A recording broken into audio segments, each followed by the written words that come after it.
'Twas the night before Christmas, when all through the house not a creature was stirring, not even a mouse.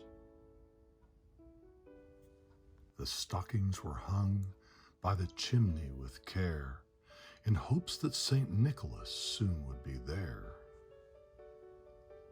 The children were nestled all snug in their beds, while visions of sugar plums danced in their heads. And Mama in her kerchief and I in my cap had just settled down for a long winter's nap. When out on the lawn there arose such a clatter, I sprang from the bed to see what was the matter.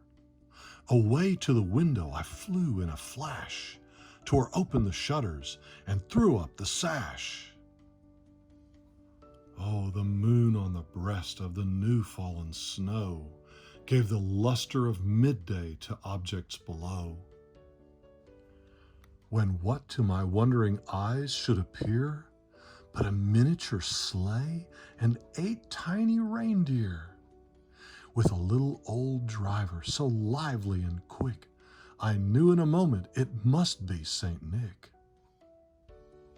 More rapid than eagles his coursers they came, and he whistled and shouted and called them by name. Now Dasher, now Dancer, now Prancer and Vixen, oh Comet, oh Cupid, on Donner and Blitzen, to the top of the porch, to the top of the wall, now dash away, dash away, dash away all.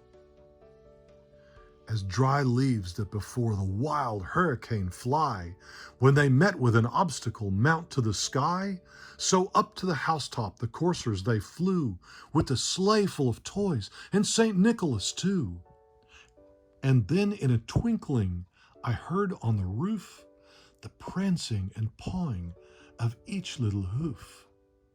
As I drew in my head and was turning around, down the chimney St. Nicholas came with a bound. He was dressed all in fur, from his head to his foot, and his clothes were all tarnished with ashes and soot. A bundle of toys he had flung on his back, and he looked like a peddler just opening his sack. His eyes, how they twinkled, his dimples, how merry, his cheeks were like roses, his nose like a cherry.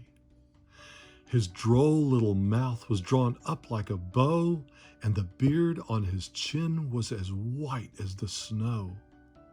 The stump of a pipe he held tight in his teeth, and the smoke it encircled his head like a wreath.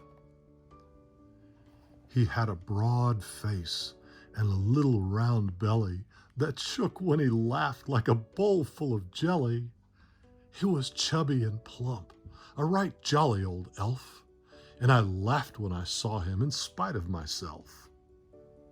A wink of his eye and a twist of his head soon gave me to know I had nothing to dread. He spoke not a word, but went straight to his work and filled all the stockings, then turned with a jerk. And laying his finger aside of his nose, and giving a nod, up the chimney he rose.